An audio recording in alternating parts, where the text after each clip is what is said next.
Kansas City, Missouri, there was a man who was an ex-con and a woman who had trouble with drug addiction, both trying to get their lives back on track, started a job, got together, and it was like fuel to the fire. This is a story of Richard Davis and Dena Riley.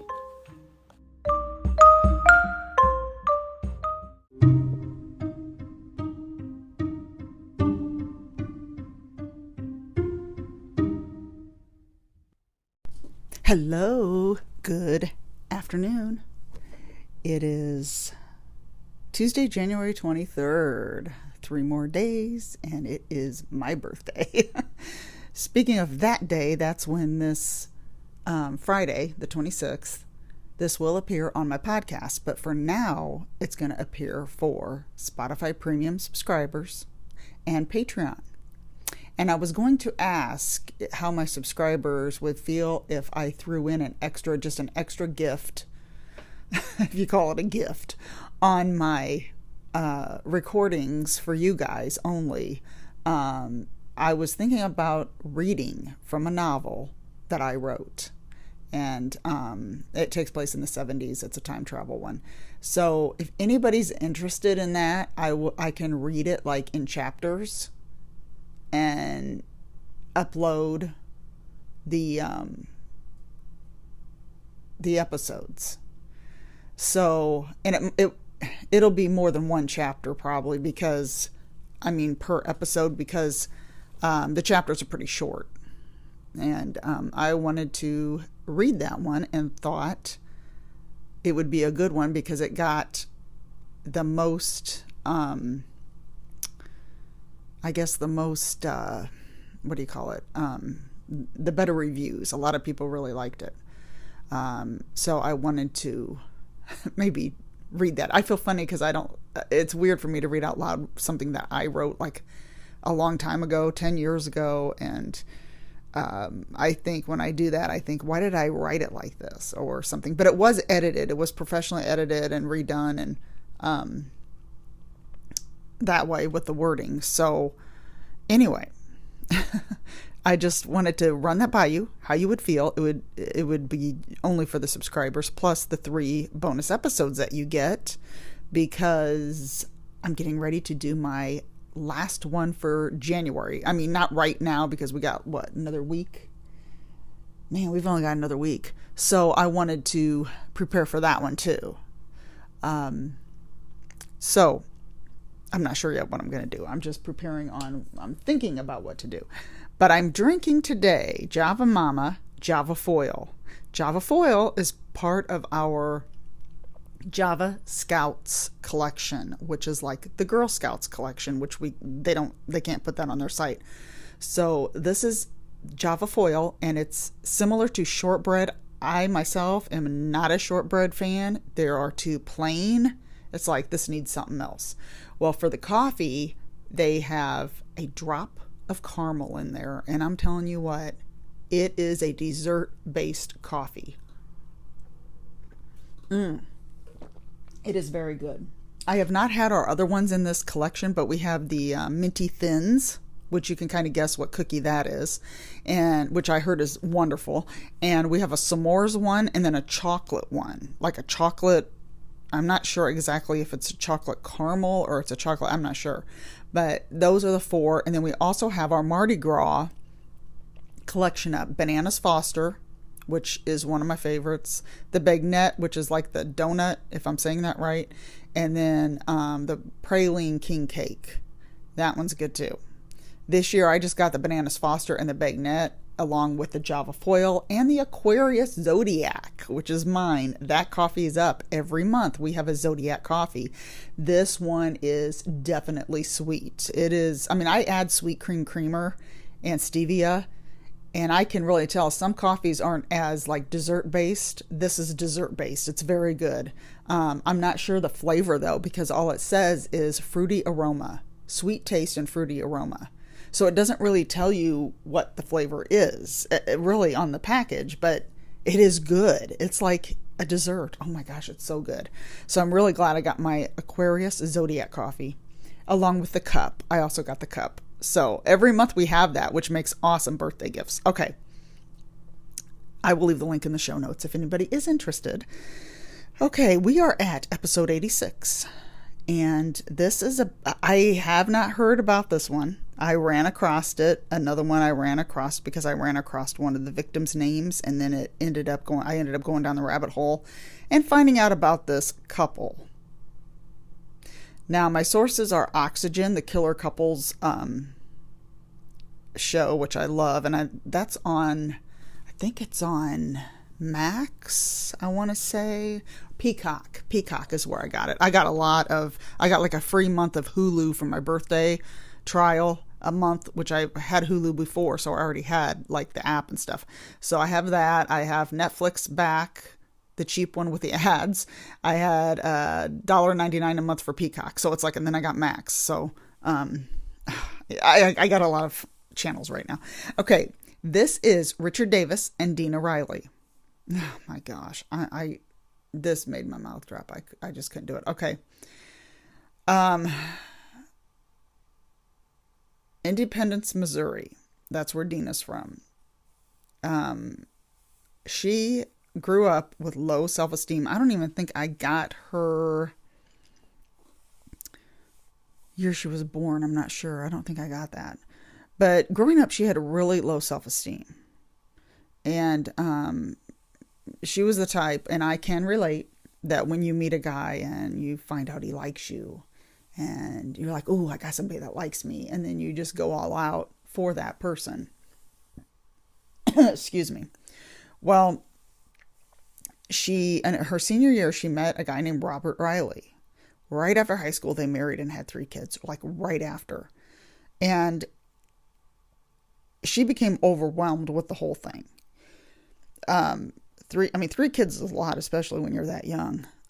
She left the house a lot and she ended up even getting into meth. I don't know if she must have started hanging around people or something to get into meth. And that was her escape or her high from the overwhelming feeling of being home with her family. It's really sad. In 1990, they divorced. So if they divorced in 1990, and they had been married for seven years, actually. So she would be probably, I'm guessing, maybe 27 in 1990. I'm thinking 7 years marriage right after high school. She could be 25 at this time. Now, Robert got the kids because of her drug addiction and what she was doing. So Robert got the kids. She could not get a job or keep one. She went from one guy to another, just boom, boom, like, and I'm thinking it could have been a lot of the drugs. Maybe she was getting drugs from guys, but she was living kind of on the streets. And it's really sad, especially when you had a marriage and you had 3 kids. I don't understand. That's one thing I just don't get, but I understand being overwhelmed. I understand that, but leaving and then getting into drugs, and then, it was almost like her life just went the opposite way. In 2005, or in her late 20s, sorry, I skipped this. In her late 20s, she got into sex work.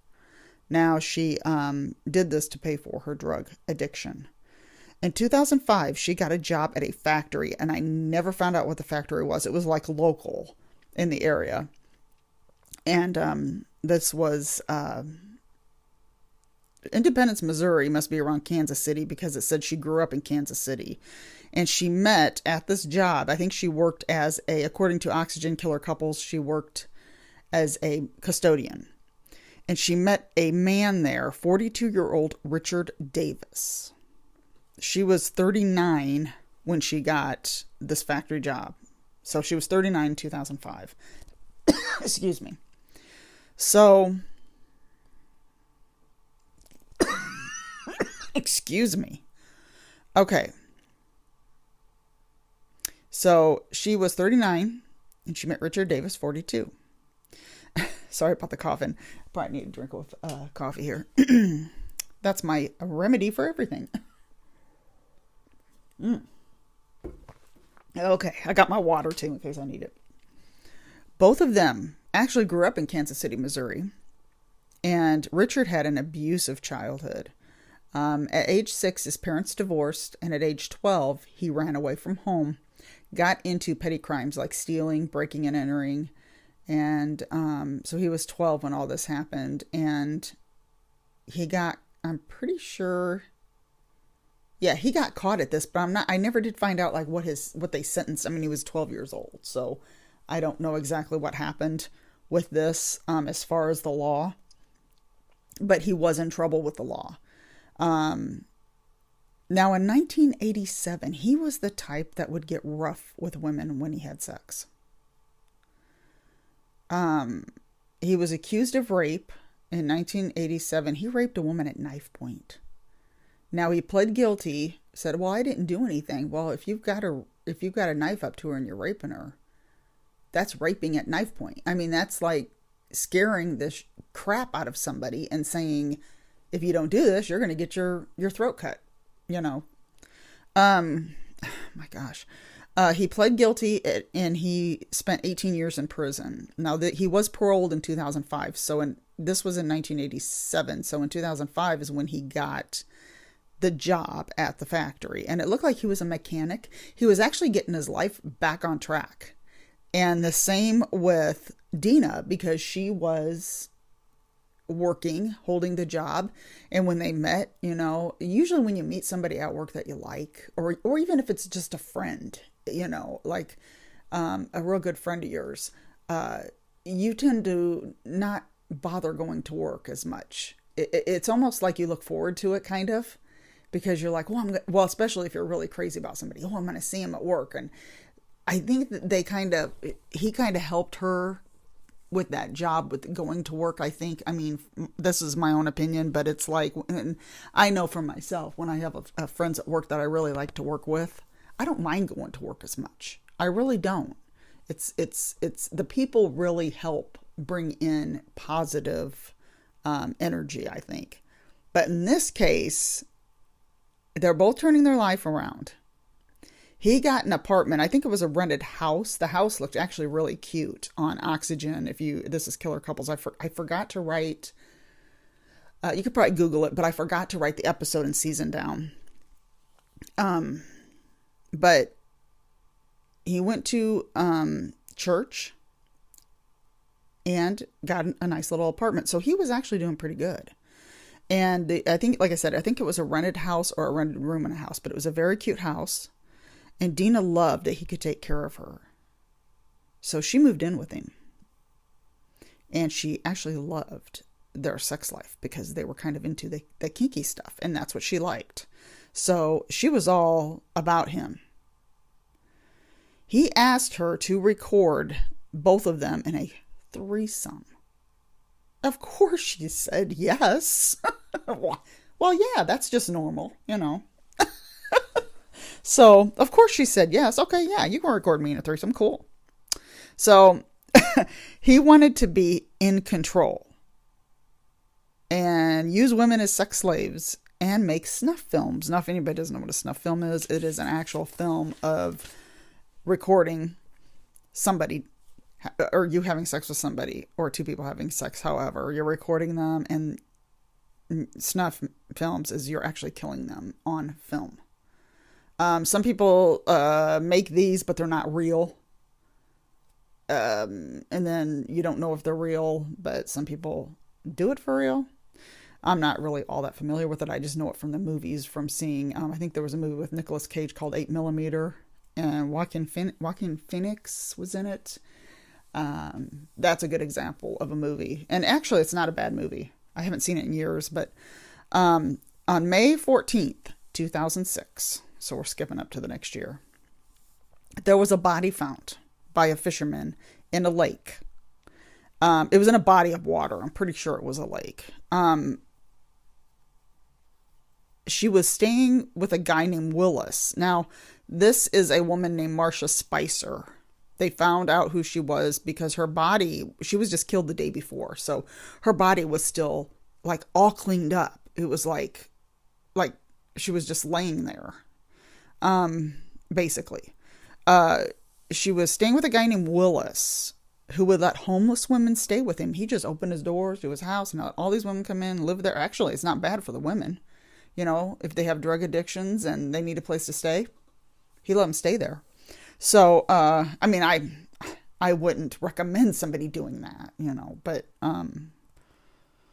it's not a good thing to really get into with some people, but these women at least had a place to go with this guy. Now, I don't know exactly if they had to do anything with him or not, but supposedly they were talked about as boyfriend and girlfriend, this Willis guy. So the police went to his house. They found a shovel up against his house and asked him about Marcia. They started like suspicious. He was suspicious because he had a shovel there, and there were some other girls there. And one other girl told the police that Marcia was to go fishing with Willis, and it was the lake where her body was found. That was the lake they were supposed to go fishing in. Well, of course they already thought, oh, this is it, this is him, we're gonna get him. Well, they were closing in on him, thinking they were working on him basically, until a girl named Lori Dunfield went to the police with different information. She knew who they wanted. It was a guy who asked her to come home with him for group sex. I can't remember exactly where they met now. I didn't write it down, but she was supposed to suffocate. This was the plan. I think they must have met out somewhere or something, and he took her home with them, and he explained that they were supposed to suffocate the victim. She was supposed to I don't mean to giggle. She was supposed to suffocate this woman with her legs. I don't mean to do, but you could kind of imagine what was going on here while this Lori was supposed to suffocate the other girl. Basically choke her with her legs. Okay. On camera, no less. If she refused to do this, she wasn't going to leave his house alive. He basically told her that. And he explained to Lori that he would clean the bodies with bleach and there would be no blood trail or mess in the house. And she would not be connected to this at all. The police knew about Richard's record, his criminal record. So they went to question him. Of course, he wanted an attorney, which anybody should do that, really. He wanted an attorney. Dena was there, so they questioned her. I think he went into the other room or something, and then they saw her there. So they started talking to her. She denied everything, of course. They did see a camera, a notebook, and videotapes in the bedroom. They just started walking around, saw it. And after they left that, they had to get a search warrant, basically, to look. So they went to get a search warrant. The couple, Richard and Dena, leave their place before the law could get a search warrant. So they were on the run now. They took off because they knew, they're going to come in and they're going to get us. So they took off. They got the search warrant on May 19th of 2006. And I'm just trying to remember exactly. May 14th was when Marcia Spicer's body was found. Okay, and this was May 19th. So it took a little while. I don't know exactly the day they went to talk to the Willis guy. But the notebook, okay, they got the search warrant. They went in, found the notebook. The notebook had actual scenes written like a script. It said words like hogtied, choked, gagged, Dena on top, etc. So it was like a script. It was like act 1, act 2. I'm like, what? I'm sitting there going, seriously? Okay, to me, my own opinion here, that's a little too much work. That's just, okay, whatever. Now, a videotape with Marcia's name was on it. I mean, they had the videotapes right there with their names on it. Marcia, plus many others. And the film, they had to watch the film. And it was bad. And they had a hard time watching it. The film had her tied up and screaming, and Dena would be slapping her until she stopped screaming because she kept screaming. So the more she screamed, Dena would slap her. And then the two would kiss once the victim was choked and died. They would kiss on top of the victim. It was just disgusting. Oh my gosh. And there was way more than just one victim. And according to these tapes, and the police were looking at them as serial killers. They got a call from a woman who was frantic. And this woman knew Richard. She said an ex-con, who was Richard, ex-convict, he was ex-convict, and he came to her house asking to stay for the night. Well, she let him. I mean, who knows if what they were done to her. She said no. I mean, I don't know really, but she let him. She already knew him. She let him. And then the reason she called the police is because they took her 5-year-old daughter the next day. Why do they got to take the little girl? Just leave.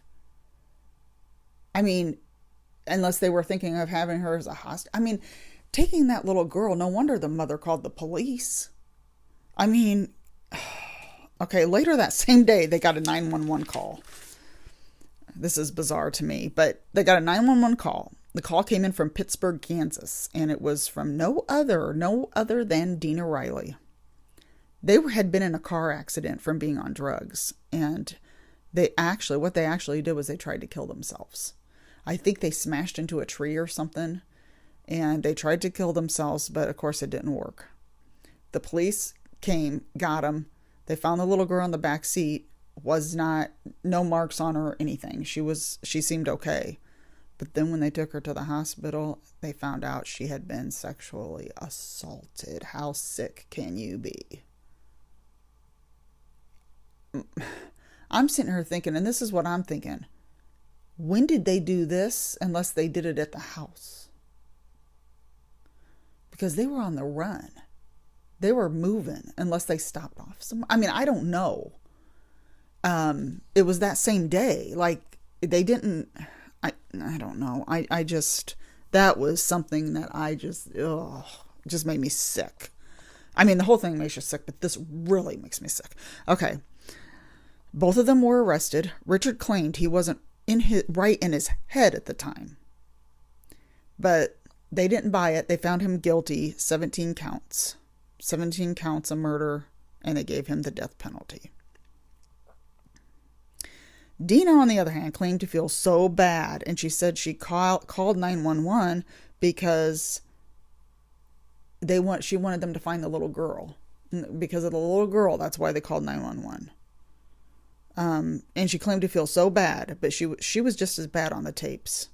They found, when they watched these tapes, she was just like him, if not worse than him. And they gave her 239 years in prison with no parole. Marcia Spicer and Michelle Huff Ritchie. Now, Michelle Huff Ritchie was the 2 counts that they gave him 17 counts. And I think it was like rape, kidnapping, murder. It was all of them. And for her, 239 years in prison, and it was the 2 counts because I don't know if it's because these were the only 2 victims that they had proof that they actually killed or something. Because they only talk about Marcia Spicer and another girl named Michelle Huff Ritchie. And Michelle actually disappeared on a walk. She went to take a walk and disappeared. And I'm thinking they took her. They took her or something. Like, she didn't even have, I mean, as far as I know, she didn't have the same lifestyle as some of the other girls that they took, at least, that I think that's what it was. And these may have been the 2. Maybe they had to watch her video too. I don't know. But Dena is serving her time in Chillicothe Correction Center. And that is in the same correctional center that Gypsy Rose Blanchard was in Missouri. Now, police had a hard time, such a hard time watching these films that some of them actually retired after this, that they were done. When I don't blame them. I mean, if you're able to retire and then you stay on and then something like that, yeah, I'd be done too. It does something, it does, and many jobs are like that, especially theirs. It would really do something to your nervous system and your you can't unsee it. And it's something that would be a trigger. I don't know. I just, it's horrible. It's horrible. So that's the story of this sadistic couple, Richard Davis and Dena Riley. Oh my gosh. So yeah, Marcia Spicer was the name I saw mentioned and I can't remember where I saw it. It was online, in an article or something. And then that's when I started looking at her. And then, because it was in Missouri, and I'm like, okay, I'm looking at her. And then it just took me down this whole rabbit hole with this couple. And then to find out that it was on Oxygen Killer Couples, which I didn't even know. Oh my gosh. A little bit came back to me from the Ken and Barbie killers. If you don't know about them, I remember when that happened. That's a really high profile case in Canada. And they did this to underage girls. It was just horrible. Horrible. Okay. So, okay. I am going to recommend a couple podcasts, kind of get us on me especially, on a different train of thought here. There is a couple podcasts I found. Dark Down East is the name of one that is about New England murders, and it's actually pretty good. It was recommended, I think, from another podcast. I want to say Crime Junkie, because I listen to that a lot. And Dark Down East is, I think, produced from AudioChuck, which is theirs. And Counterclock is another good one produced from AudioChuck, which is Counterclock. Every season's one big case. And another one called Undetermined. And that's one where if you like stuff that's not explained, and they're not real long episodes either. They're like 20, 25 minutes, maybe half hour or so, kind of like mine. I just found that one, so I haven't listened to very many of them yet. But I started to listen to one, and I like the voice of the host. I like her voice. I like the girl on Dark Down East.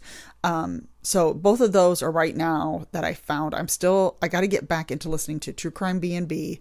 The Suspended Sentence just did Butcher Baker up in Alaska. Oh, what's his name? I know people would know who I'm talking about. Hansen. Richard Hansen? Or Robert Hansen. Might be Robert Hansen. And then they did another one. But Suspended Sentence is pretty good. And I'm trying to think of some more. Of course, my favorites, Crime Junkie, Going West, Death Do Us Part. Always good. Those are always good. I like those. True Crime Couple is another good one that I recommend you guys listen to, because such good voices and such good telling of the episodes. So I like to also recommend a lot of my different podcasts. Also check out Love, Marry, Kill. They just did the Scott Peterson case, and it really floors me that the Innocence Project has taken on his case, because, excuse me, but no. I used to believe in the Innocence Project a lot. They were the ones who helped the West Memphis 3 prove that they didn't do it, and they do awesome work. But after this, I would like to know what the solid proof is. If you show me solid proof that Scott Peterson is innocent, I would believe it. And it would be nice if they did. If he's really I don't believe he's innocent at all. But if they do find, and it has to be solid proof, it's not just circumstantial evidence. It has to be solid, because if you listen to Love, Marry, Kill, they do it in 2 parts. This episode, they did it around Christmas, so you got to kind of scroll down a little bit. They really give a really good account of and it's a husband and wife, and they do a lot of really good episodes. And they're very nice people. I really like them a lot. So listen to that one if you are interested in the Scott Peterson and Lacey Peterson case out of California. That's really going on right now, because he keeps trying to get out. Okay. I'm starting to get my anger level up again. But anyway, I just wanted to throw in there about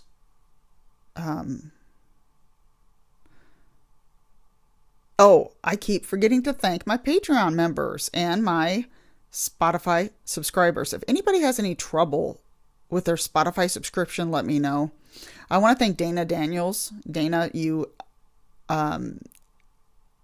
joined, and I thank you so much. Please, if you can, I'm hoping you can hear this on spot. You will at least be able to hear it on Friday, but I want to make sure that you get your stuff in the mail, because I send out some really great true crime related goodies in the mail. Anybody who joins, and it's only $5, you get that. You get 3 bonus episodes a month, and now you might even get my story time where I read a novel. Now, it's $5 and you get all of them. I'm getting ready to probably here in the next week record and upload the 15th bonus episode. So you can get all those bonus episodes. It's not $5 an episode. You get them all. You can go back and it should unlock all of them. Now, if you've got the Spotify app, you might have to log in or do something to get it to. I know with the Spotify app, it'll say paid, but it's locked still. So it doesn't mean you paid. It just means there's a lock on it. Click on that lock and it'll go into a page that says learn more. I think it says learn more. It's a little button that says learn more to unlock this episode. Hit that and then you'll get an email explaining how to do it, how to sign up. And then you open go to your email, whatever email is linked to your Spotify account. Get that email and go through, and that's how you sign up. So, and if anybody has signed up and they still got that lock on there, do that same thing. You don't have to sign up again, but do that same thing, because if you get an email, you might be able to email them back and tell them you're having trouble. So I am going to explain this to some people because I don't know how many people stay to the end of my podcast, but I just want to make that clear. If anybody signs up for Spotify Premium, Patreon is also a good one. They're both the same price. Patreon is a separate app and it's got all of your bonus and early episodes on it. It doesn't have all of the, if you do Spotify Premium, you get all of my episodes right there on a line, which is easy. Patreon is a different app, but it's so easy to sign up and so easy to get them. So you could go down and listen. So it depends on if you want all your episodes in one place. It would be Spotify Premium. But I just wanted to make that clear. If anybody doesn't understand, you can always email me at kellyscoffeecrime@gmail.com with any questions. And I'll put that in the show notes, as well as my Instagram at Kelly's Coffee Crime Chat. Facebook page. We got a Facebook page, and it is a private page. It is Kelly's Coffee and Crime Chat, just the same name as the podcast. I'm also on Twitter, which is now called X, Kelly's CCC Pod. That's what that is. I think I got all my information. And then, of course, the javamama.com/Kelly's Java. That's the Java Mama. And I will have all that in there. I'll have all the episodes in there. Information. That is all for today. I will hopefully get another early one up next week. I love doing these early access ones and my Patreon bonus episode for next week. So I'm going to be busy next week, I think. I'm going to try to get all of this done. So have a great one, everybody. Stay safe on the roads. It's still icy here. It looks like anyway. It's snowy, icy. We got a lot of snow still on the ground. Stay warm. Sit inside with your nice hot cup of coffee, tea, hot cocoa. If you got a fireplace, I'm so jealous. Listen to that crackling fire. Put your feet up. And I will see you next time. Side note, I forgot to mention Richard Davis died December 2020 of COVID-19. So he got his death sentence. It was just a little late. See you next time.